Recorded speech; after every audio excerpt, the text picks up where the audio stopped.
శ్రీ ఆలపాటి సురేష్ గారు, TV9 ప్రముఖ journalist వారిని వేదిక మీదకి ఆహ్వానిస్తున్నారు.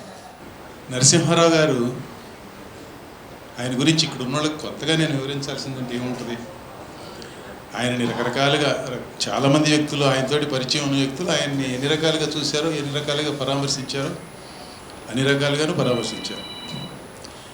నేను కొత్తగా యాడ్ చేయాల్సిందంటే ఏమీ లేదు. మళ్ళీ ఒకసారి ఆయన మిత్ర బృందంలో ఉన్న వ్యక్తులందరికీ ఎంత గొప్ప లాసో ఆయన నిష్క్రమణ, నాకు కూడా అంతే గొప్ప లాసు అని చెప్పడం, మరొకసారి చెప్పడం మినహా. నరసింహారావు గారు లాంటి వ్యక్తులు సమాజానికి ఆస్తి, వాళ్ళు సమాజం ఆస్తి. అట్లాంటి వాళ్ళు అర్థంతరంగా నిష్క్రమిస్తే సమాజం నష్టపోద్ది. వాళ్ళు ఎందుకు సమాజానికి ఆస్తి అంటే వాళ్ళ మేధో సంపత్తి ఒక్కటే కారణం కాదు వాళ్ళు సమాజానికి ఆస్తి అయిన దానికి.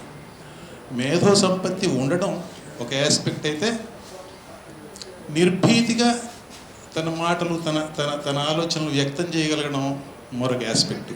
This is also very important.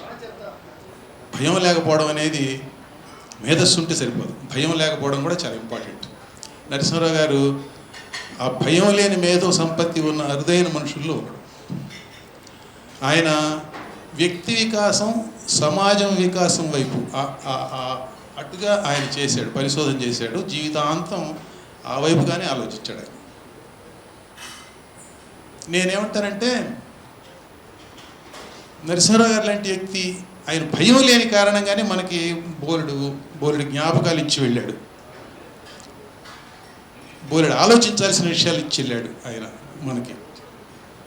So ఇప్పుడు పరిస్థితి ఎట్లుంది? మన చుట్టూతా ఉన్న సమాజంలో ముఖ్యమంత్రి గారు కావాలంటే ఆ కావాలంటే నిర్బంధం, మొత్తం అక్కడ కొంతమందిని అరెస్ట్ చేస్తారు, ముందస్తు అరెస్టులు.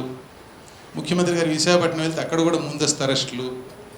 మీరు చూసే ఉంటారు, ఈ చార్లెస్ ఆయన పట్టాభిషేకం సందర్భంగా నలుగురు యాంటీ మోనార్కిస్టులను అరెస్ట్ చేశారు బ్రిటిష్ పోలీసు.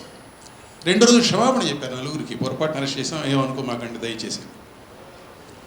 ఆ సమాజం ఎక్కడుంది, ఈ సమాజం ఎక్కడుంది? మనం వాళ్ళ రాజ్యాంగం మనం తీసుకుంది కూడా. ఇప్పుడు కొత్తగా అంటే ఇంతకుముందు కొంత ప్రిటెన్స్ ఉండేది పాలకుల దగ్గర, ఇప్పుడు ప్రిటెన్స్ కూడా ఏమి లేదు. They are not worried about it anymore. రాజ్యసభలో నీ దగ్గర ఏమైనా ఎవిడెన్స్ ఉందా మాట్లాడాలంటే అని అడుగుతున్నాడు ఆయన, చైర్మన్ గారు, మన ఉపరాష్ట్రపతి. ప్రతిపక్ష నాయకుడిని లోక్సభలో బండబూతులు తిడితే అక్కడెక్కడో ఏదో చేశాడని ఆయన స్పీకర్ గారి ఛాంబర్కి వెళ్ళి, అయ్యా నన్ను తిట్టారు, నా మీద అనవసర ఆరోపణలు చేశారు, నాకు అవకాశం ఏంటి సభలో మాట్లాడటకంటే, స్పీకర్ గారు ఛాయ్ ఇస్తాను మీకు, ఆ మాత్రం నన్ను అడగొద్దని చెప్తారు. ప్రధానమంత్రి గారు ఎన్నికల సభలో జై బజరంగ బలి అని చెప్పి ఎన్నికల ప్రసంగం మొదలు పెడతారు. ఇప్పుడు ఇవన్నీ కూడా మంచి పనులే అని నమ్మేవాళ్ళు కూడా ఇప్పుడు ఈ సభికుల్లో కొంతమంది ఉండొచ్చు, తప్పులేదు. నేనేమంటానంటే, ఇవి మంచి పనులు కాదు అని చెప్పేవాళ్ళు, మంచి పనులు అవును అని చెప్పేవాళ్ళు ఎంత నిర్భీతిగా చెప్పగలరో, ఈ మంచి పనులు కావు, ఈ సమాజానికి నష్టం చేస్తాయి అని చెప్పడం కూడా అంతే నిర్భీతిగా చెప్పేందుకు అవకాశం ఉండాలి. మాట్లాడితే జైలుకి వెళ్ళిపోయి ఏంటండి? What non sense! మాట్లాడేందుకు జైలుకి వెళ్తాం? ఎటువంటి సమాజం? ఏ సమాజం? మన సమాజం ఎటువంటి సమాజం ఇది?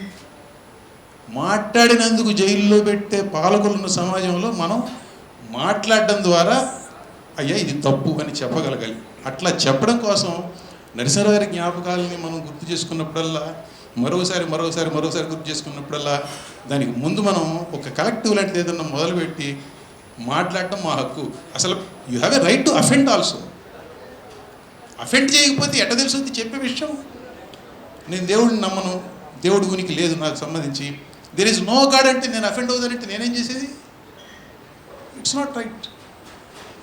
I have a right to say whatever I believe in, and it's not your right to get offended.